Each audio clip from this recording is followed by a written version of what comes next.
So, on behalf of PRJ, I'm excited to have a conversation with Eric Dozier. Eric and I go way back. I've always seen him as like this musical oracle, kind of a savant of sorts.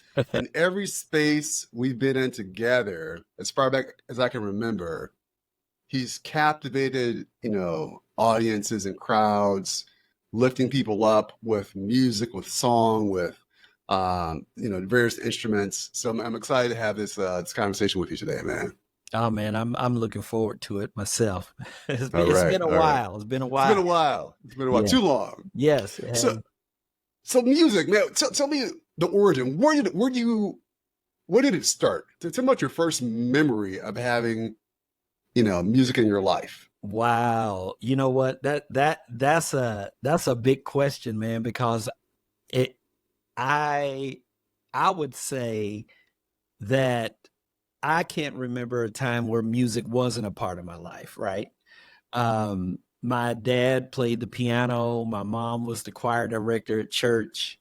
My grandfather uh, sang. He was a deacon in the church. And the first choir that I knew was my grandfather and his five daughters, right? And my Okay, dad. okay. So music has always been a very integral part of my life.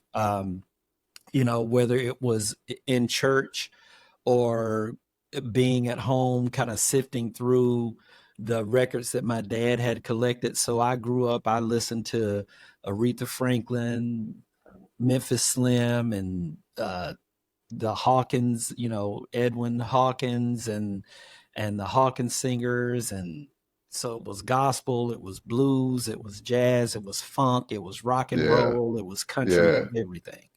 So I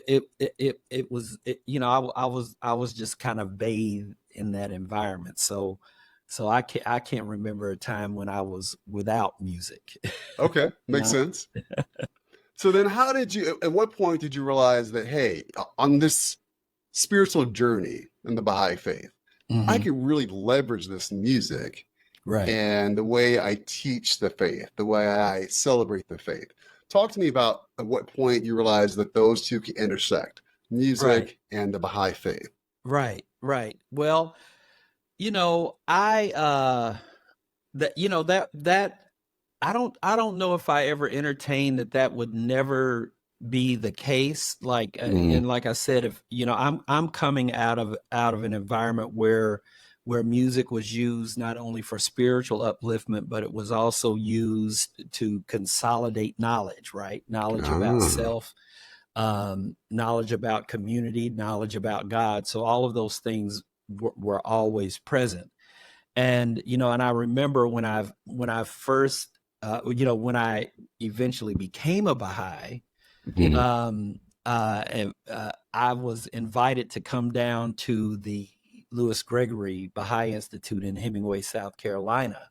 Mhm. And it just happened to be during the week that they were having the Black Men's Gathering. So I walked into this. I mean, when you walk into a space like that, those brothers are singing and they're praying, Mhm. and so something's up. So it Right. was good. I think that for me to walk into that environment um, uh, early on was essential to.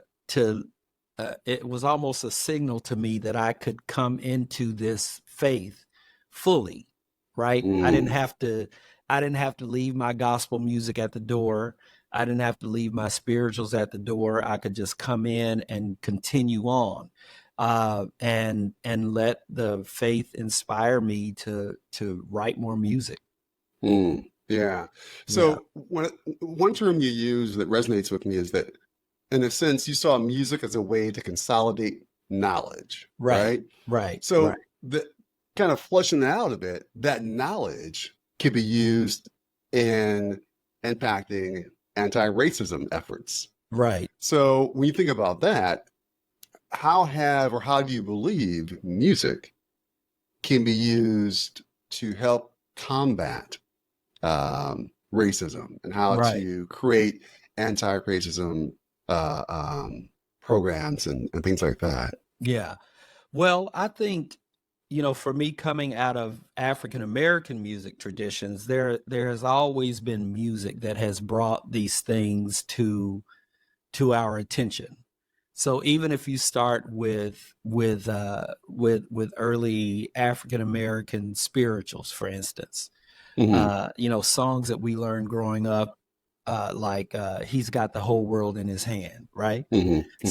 So we learned that, and that was one thing that taught us that God has love for all of humanity, no matter what they look like, no matter how much money they have, anything like that.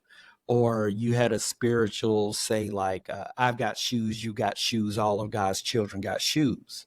Okay. Um, and thematically, that music has always pointed us to a higher vision of who we could be as human beings, right? Mm, mm, Or you think about a song, one that comes to mind is "I've Been Buked and I've Been Scorned," which talks about the way Black people have been treated in this society. So the music has always had a documentary or learning element to it. And mm, so our music has always been engaged to help us recreate ourselves in a society that said, because your skin is dark, you have no soul, right? So mhm, that's what the mhm, society mhm. is telling you. But we're gonna sing "This Little Light of Mine, I'm gonna let it shine." So we use that music to recreate ourselves in an extremely racist society. And Dr. W.E.B. Du Bois said this. He said that the methods that we have learned for overcoming racism and slavery have been learned. They've been learned for us, but they've also been learned so we can educate others on how to overcome those Mhm, things. So when I look at music, I've never really looked at music strictly from the standpoint of entertainment. I've always seen music as a way to impact the world around me. My grandfather always told me that the music that you do goes out into the world and it does work.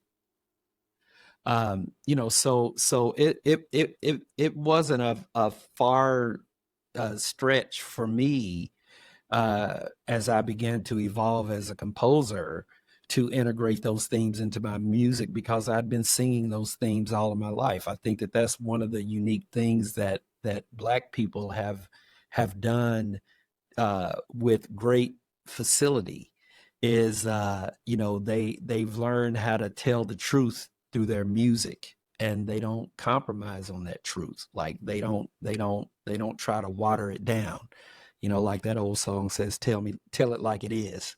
So we've yeah. always done that. So for me, as I began to evolve in my musical craft, it wasn't hard to marry my sense of justice when it came to eradicating racial prejudice to my creative output because that's how I had seen people do it. Those are the artists that I really love to listen to, like Stevie Wonder and Marvin Gaye, Aretha Franklin, Sam Cooke, Billie Holiday. You think about songs like "Strange Fruit," which Mm, is an anti-lynching anthem, right? Uh, you think about the freedom songs. Dr. Bernice Johnson Reagan said that music was like a tool in her hand. So we would take those old spirituals and we turn them into freedom songs. Ain't gonna let racism turn me around. Ain't gonna let discrimination turn me around. So it's so much a part of who I am, and who I am has really been shaped by the my immersion in African American cultural expression that has always used the arts as a way to creatively respond to some of the most oppressive situations ever to be witnessed on the planet. so as you talk about that, Eric, something that comes to mind as you sound like a professor, right? A professor who, instead of using a textbook Mm-hmm. to impart knowledge, on those that are seeking it to use music, right? For Yeah. you, music is more than a performance. Right. It's an opportunity, right, Right. to educate. Right. I had a professor in college that, one of the things he would say is when we'd ask questions, he would respond with, well, what do you think the answer is? That was kind of my takeaway from him is always keep searching. Right. Don't look to be spoon fed. Right. Is there a moment you can recall where you've had a performance where you were sharing knowledge, right, at some event or some space, and someone came up to you afterwards, so impacted by what you shared? And if so, what was that? Was it a song? Was it a lyric? Does anything come to mind for you? Yeah, I remember doing a workshop slash concert engagement at a big Episcopal school in Atlanta, and I had one of the teachers come up to me, and she said, and she comes from, for lack of a better term, she comes from a biracial background. I have issues with how we even frame that conversation, but that's for another day. But she was, and I was talking about this concept of really looking at ourselves as one race and what that really means. And and what she said to me, she says, well, I am, I have this on my mom's side, this on my dad's side. And I've always been told that I have to choose one of the ways, right? And she says, but if there is one race, then what do we do now if there is no concept of races, right? If it's one. And what I've noticed a lot of times is that, humanity we are going through an identity crisis right now. And I think that crisis has been exacerbated because of this concept of race, right? And what I mean by that is that, there was a professor that said race is never a matter of how you look, it's how people assign meaning to how you look, right? And so as we've made race mean something, and because of what we made it to mean, we've, as a society, used that to oppress certain people because of the color of their skin, right? And so one of the things that I found, but that particular, I think that particular experience had a big impact on me because I began to think about it and ask that question: who are we without race? What can we be without race? And that doesn't mean make our culture disappear. That doesn't mean, I'm not talking about being colorblind, because I believe that we've all been created different, and that difference should be a matter of celebration, that we can find reasons and we can find pathways where we can, and I think we essentially have to redefine what race means.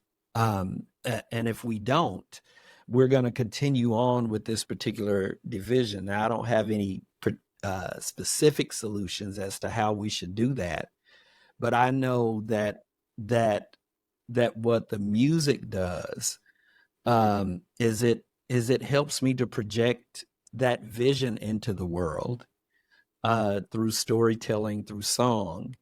And hopefully what it does is it challenges people to rethink what they thought they knew about race and culture and ethnicity and all of those different things. Yeah. So race, we know it's a construct. It's something that, that Right. plagues us, from Right. from the beginning of time, it seems. When you think about someone who has been influential in shaping the white cultural narrative from an African American perspective, Right. Who comes to mind for you? I know something you've studied. You know, you're well read. Is it a James Baldwin? Baldwin? Is it a Nina Simone? Is it who is it that's kind of helped shape that white cultural narrative from an African American perspective? Yeah, I think that, wow, I think my first big influence, since we are talking about music, my first really big influence in that regard would have to be these, the unknown authors of the spirituals, right? Mm, Um, because as they were kind of languishing on the underside of that white cultural narrative, they found ways to essentially turn it on its head, right? And I'll give you an example. So, for please. instance, there's a song that I like to sing that I've taught several of my choirs, and the song is "Go Down Moses," right? And it says, "Go down Moses, way down in Egypt land, tell old Pharaoh, let my people go."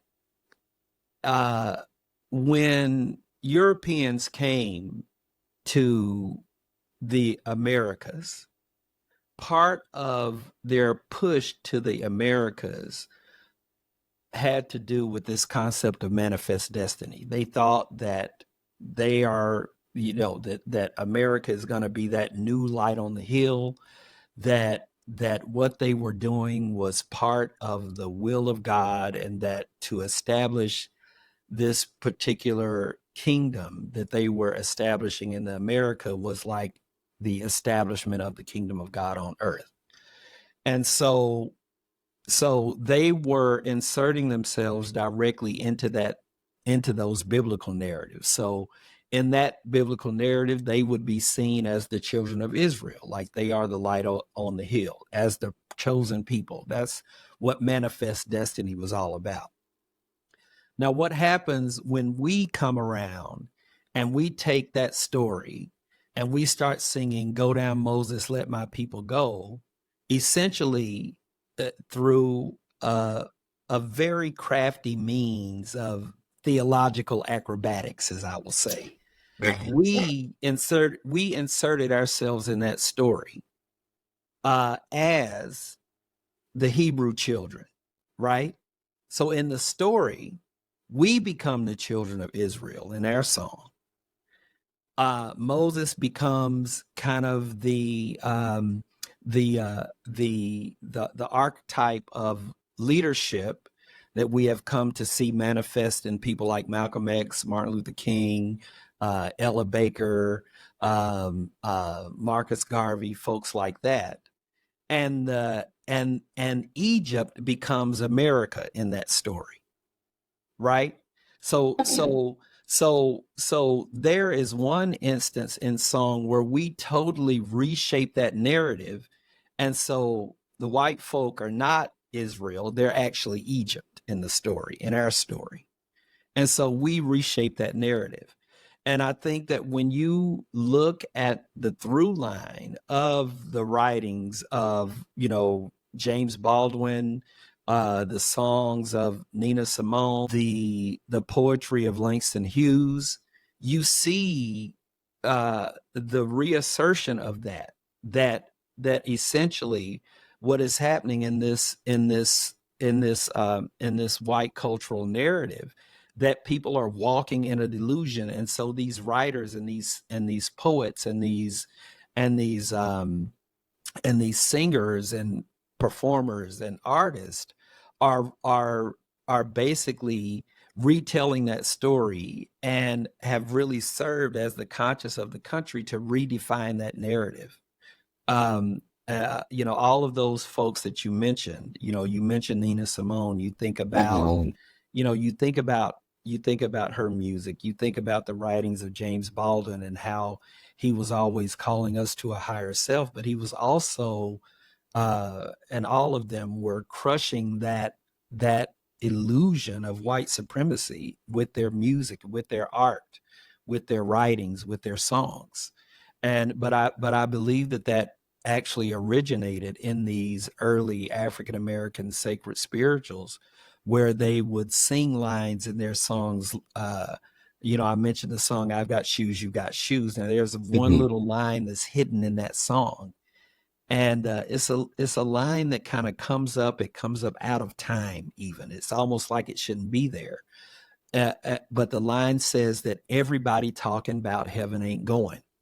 Mm. And it's just one line. It's not a chorus or a verse or anything. It just kind of comes up in the middle of the song. And so when I think about that one little line, and then I think about the context, is they were singing these songs in a context where people were telling them, okay, you're black, you have to go sit in the back. And by the way, God is saying that you should be happy being slaves, and that it's your destiny to be slave. And they're singing, "I got shoes, you got shoes," and then saying everybody talking about heaven ain't going. What they're doing is, in that one line, is they did an entire theological critique of white supremacy and said Mm. that God is not going to accept that type of behavior.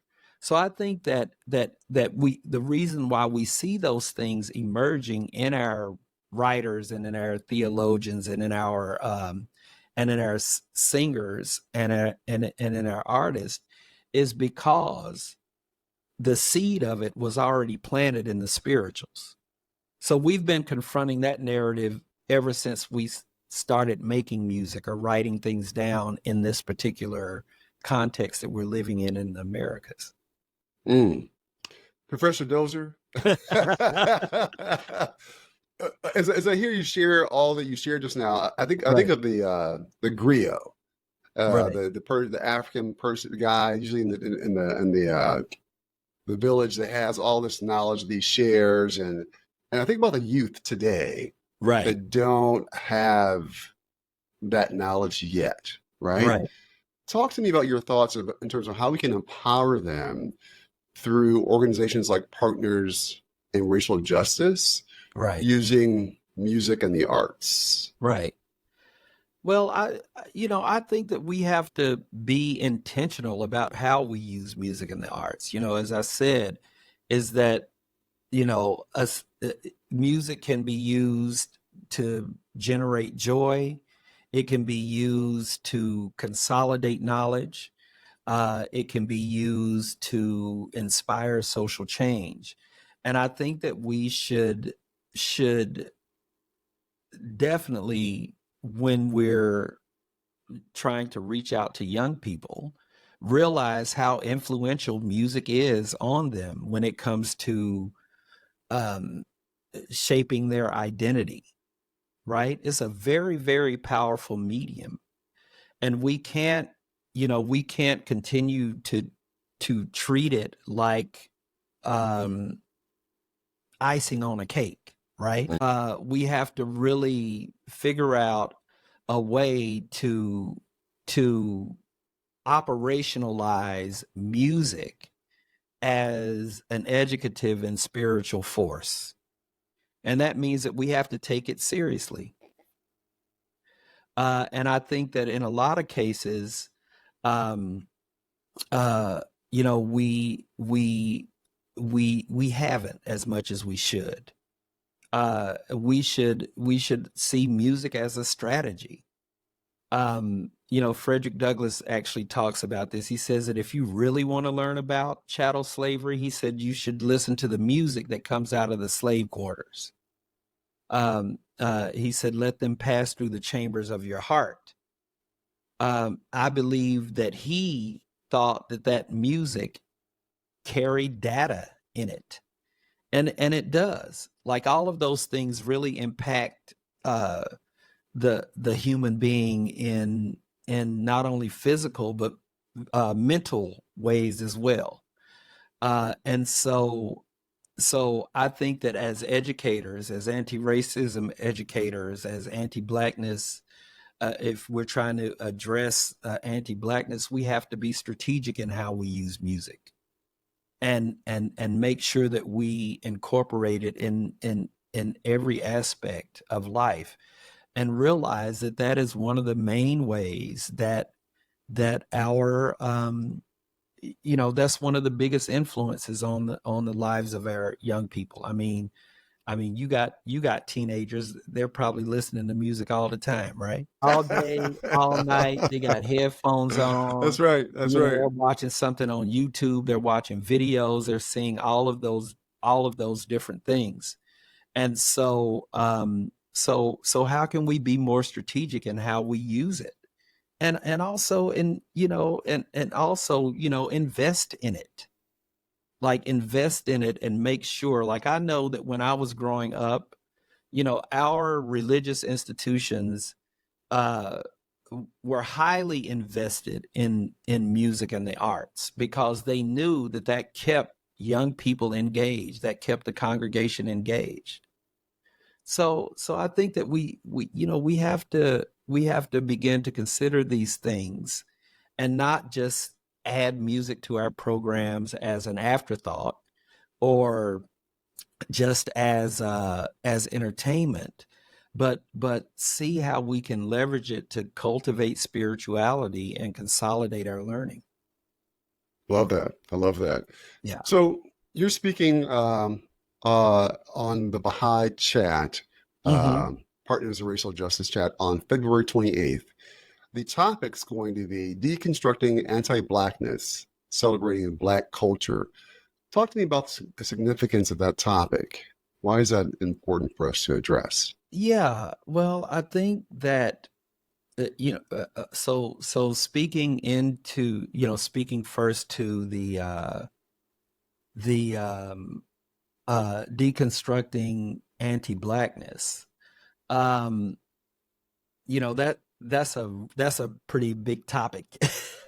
you know Indeed. but I think from my perspective, I think that one of the ways that I've always leveraged music to do that is I've tried to present um around the creative capacity of Black people and look at their cultural contributions that they've made to the planet, right?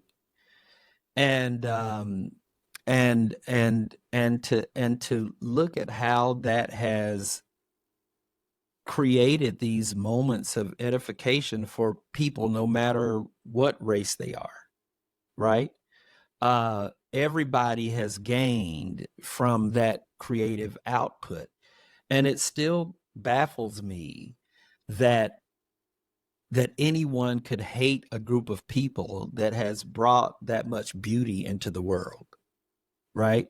And I've always tried to use my music to combat anti-blackness by showing the beauty and the creativity that Black people have released on the planet, in hopes that it may shift people's perception of who they think Black people are. Um, you know, because I think that one of the ways that anti-Blackness has been allowed to continue to go is people have been able to appropriate what we've done and separate us from it, as being the originators of certain styles of music and certain ways of being in the world. So Hmm. as one of the quotes say, um, they want our rhythm, but they don't want our blues, Mm. right? So to me, that is that's a very, very concise way of summing up what happens when people appropriate our culture and try to separate us from it. Mm. And so what I try to do is really bring people's mind to contributions that Black people have made, so that at least they'll understand that if they are thinking that we haven't made a significant contribution to the planet, they'll know that that's a lie. At Yeah. least, you know, Yeah. I, yeah. I I appreciate that, Eric. I appreciate that. I want to Mm-hmm. be mindful of your time. So Uh-huh. let me conclude with this. You and Mm-hmm. I have had broken bread together. We've laughed together. We've watched our kids play together. Right. One thing we haven't done, well, I've done it. I've watched you on stage do your thing, sing, get the crowd going, conduct a choir, and all that. One thing you and I haven't done, Eric, is sung together. So Oh, think of think of a line or two that's easy for a non-singer to sing with you, and okay. we'll wrap it up with this. But don't You we you have to. you you you better hope people don't disconnect when we start singing. Okay, so this is what we're gonna do because I know it's a little difficult to sing or Yeah, yeah, during yeah. In this medium, in this medium, yeah. but you can do call and response in this medium. Okay, So okay. let's do Should I this. drink some water first? I don't know. Do you got You help? good, man? Yeah, drink some water if you need to. Okay. So here we go. Here we go. Okay. So I'm gonna sing one line, and you're gonna sing the line after me. Now it might Okay. be off a little bit rhythmically, but we're gonna do it anyway. We're gonna try this. Okay. Okay. Okay. Let's try it. Okay. I'm building me a home. I'm building me a home. I'm building me a home. I'm building me a home. I'm building me a home. I'm building me a home. I'm building me a home. I'm building me a home. This earthly house This earthly house is gonna soon decay, is gonna soon decay. but my soul's gotta have But my soul's gotta have some place to stay. some place to stay. Right on, right on. I appreciate that, man. I appreciate that.